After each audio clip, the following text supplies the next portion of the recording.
Hoje as atenções estarão praticamente todas voltadas para o Supremo Tribunal Federal, onde daqui a pouco, por volta das 14h, começa o julgamento sobre a interrupção da gravidez em caso de diagnóstico de anencefalia ou qualquer outra anomalia congênita grave ao ponto de não permitir que a criança sobreviva após o parto. O assunto divide opiniões entre militantes pró e contra a legalização do aborto. Bom, amanhã no Parlamento não poderia ficar de fora dessa discussão, por isso vamos fazer um debate, contando com a participação de Lenise Garcia, que é professora do Departamento de Biologia Celular da Universidade de Brasília e presidente do Movimento Nacional da Cidadania pela Vida, conhecido como Movimento Brasil Sem Aborto, uma organização que se define como suprapartidária e suprarreligiosa. A nossa outra convidada é Tamara Gonçalves, advogada, mestre em Direitos Humanos pela Universidade de São Paulo, integrante do CLADEM Brasil, o Comitê Latino-Americano e do Caribe para a Defesa dos Direitos da Mulher, além de integrante do Grupo de Estudos sobre o Aborto, uma entidade formada por profissionais de várias áreas que pretendem tirar o assunto da esfera criminal para discuti-lo do ponto de vista da saúde pública. Bom, em primeiro lugar, eu quero dar muito bom dia à professora Lenise Garcia. Muito obrigado por ter aceito o nosso convite. Bom dia aos ouvintes. Eu que agradeço a oportunidade de falar. Dá bom dia também a Tamara Gonçalves. Muito bom dia, Tamara. Bom dia também a todos os ouvintes. Eu também agradeço a oportunidade de poder conversar um pouquinho mais sobre esse tema. Bom, antes da gente começar a aprofundar, eu vou pedir para as nossas duas colaboradoras aqui no dia de hoje que a gente tente dar respostas mais curtas, que aí a gente dá mais dinâmica para o nosso debate e aí pode eventualmente direcioná-lo ele no sentido de aprofundar os pontos mais polêmicos. Eu vou começar pela professora Lenise perguntando qual a expectativa dela em relação ao julgamento de hoje, que a senhora espera como decisão dos ministros do Supremo Tribunal Federal. Tamara, vamos ouvir então a sua expectativa em relação à decisão dos ministros do Supremo na tarde de hoje. Bom, eu espero que essa decisão de hoje seja de fato a favor do direito de escolha das mulheres, né, e o direito à sua própria autonomia, à liberdade, enfim, autonomia em relação ao seu próprio corpo. A questão da vida de fato é muito importante, mas é importante também lembrar que a gestação de um feto anencéfalo coloca em risco a vida da mãe e também que não há vida extrauterina, ou seja, o feto ele não tem viabilidade, não existe vida após o parto, de maneira que a decisão pró-escolha, pró-direito de escolha das mulheres de decidir se querem ou não levar a termo essa gestação é também um direito pela vida delas e pela sua integridade, a sua saúde física e mental, que acho que isso é um ponto muito importante. A saúde mental das mulheres, né? Há muitos, inclusive posicionamentos da ONU, no sentido de que obrigar uma mulher a manter uma gestação como esta seria algo equiparado à tortura. Então, é um sofrimento muito grave para essas mulheres. Ok, Tamara, nós conseguimos retomar o contato com a Lenise Garcia. A senhora me ouve, professora? Estou ouvindo sim. Sim. Se a senhora escutou já os argumentos da Tamara, eu peço que os responda, principalmente nesse ponto em relação à questão de, já que não existe vida extrauterina, não existiria nos casos desse tipo de aborto, dos anencéfalos ou com alguma doença que não possibilite a vida extrauterina. Possibilite, exatamente. O nosso grande problema, primeiro, é conseguir diagnosticar intraútero, quando a criança ainda está em desenvolvimento, se de fato não vai haver vida extrauterina.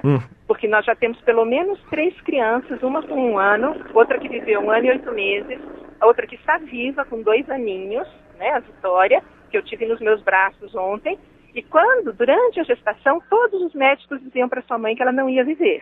Né? Inclusive, depois de nascida, praticamente não lhe deram cuidados durante 15 dias, até que chegou uma médica e, como a mãe disse, olhou para minha filha e não para os laudos dos médicos que diziam que ela não ia viver. E ela percebeu que a minha filha estava viva, começou a cuidar dela e a menina está aqui com 2 anos.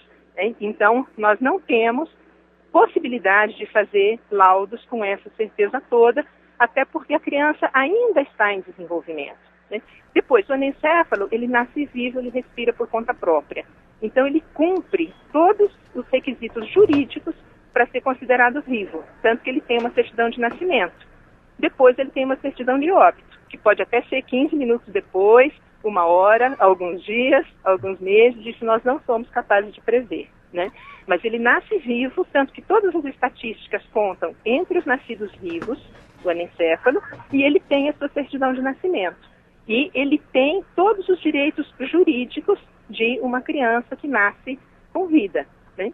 Então, por exemplo, se uma mulher engravidar, né, de uma pessoa extremamente rica, tiver um filho anencéfalo, esse filho anencéfalo viver 15 minutos, ele vai ser herdeiro e a mãe vai ser herdeira dele.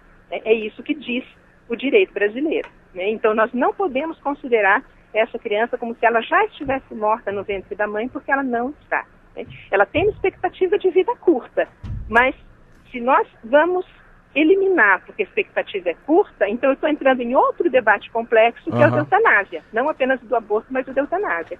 Tá. O aborto do anencéfalo é um tipo de eutanásia fetal. Vamos ouvir então a Tamara em relação a essa questão levantada pela professora Lenise a respeito dos diagnósticos que não são precisos ao ponto de não evitarem o que seria o que a professora chama de eutanásia ou até mesmo um homicídio de uma criança.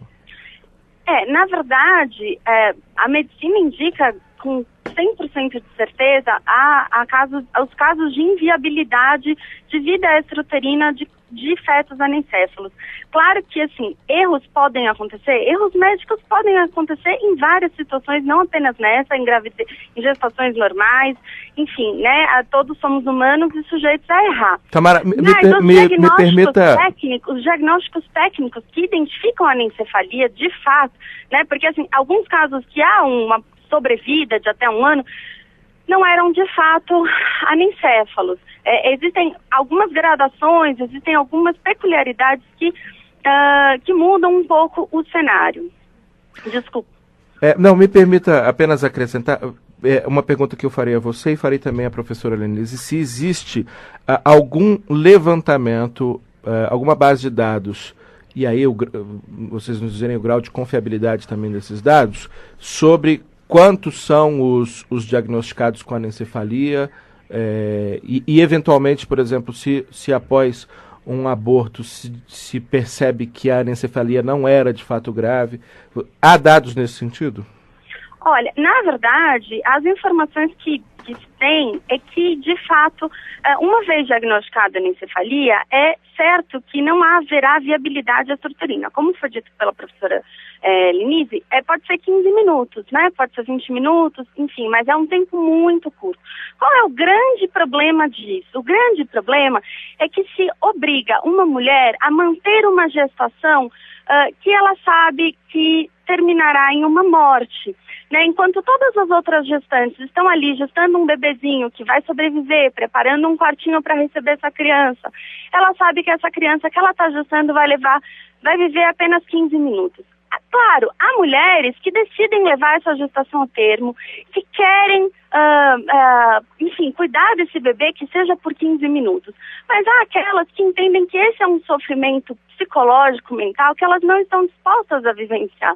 E que elas entendem que seria melhor interromper essa gestação antes de ter que fazer uma certidão de nascimento e 15 minutos depois uma certidão de óbito. É muito doloroso esse processo.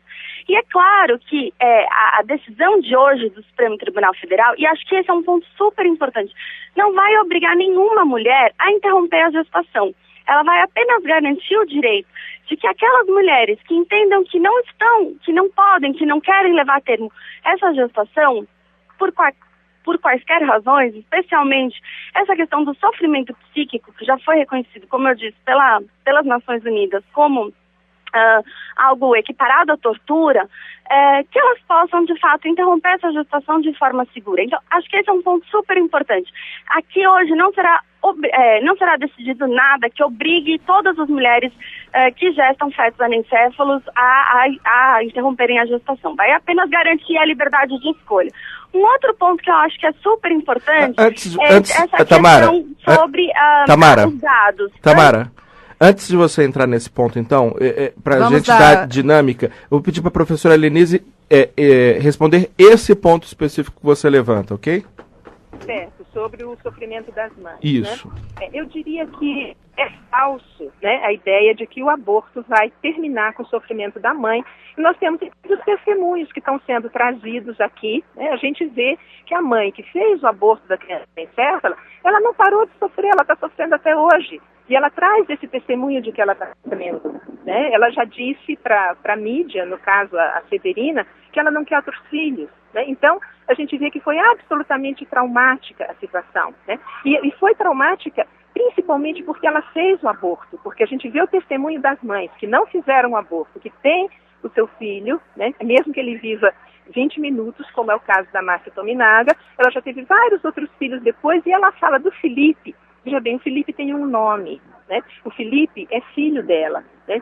Tudo bem, eu sei que a situação é difícil, mas é muito melhor para a mãe que ela seja ajudada a levar essa gestação até o final, que ela seja acompanhada psicologicamente, que ela passe por todas as fases, inclusive a fase de aceitação, a fase do luto, que depois ela supera isso de uma forma muito melhor. E professora, aqui para a gente ver. Professora Lenise, eu aproveito então e faço uma pergunta para a gente tentar compreender essa situação da mãe que teve um filho, né, que está sobrevivendo, mesmo nessa situação de uma anomalia, nascer sem o cérebro ou parte dele. Qual é o diagnóstico médico acompanhado depois do nascimento dessa criança? Qual é a perspectiva de vida? Existe uma perspectiva? O que é falado para essas mães? Então, o que foi falado para ela durante a gestação foram vários diagnósticos diferentes, né? E o que foi falado durante a gestação foi que a criança não sobreviveria, né? Depois, quando essa criança então, começou a ser tratada, ela foi para uma UTI neonatal. Quando ela estava com 4 meses, o médico fez uma cirurgia e fechou a cabecinha da criança, né?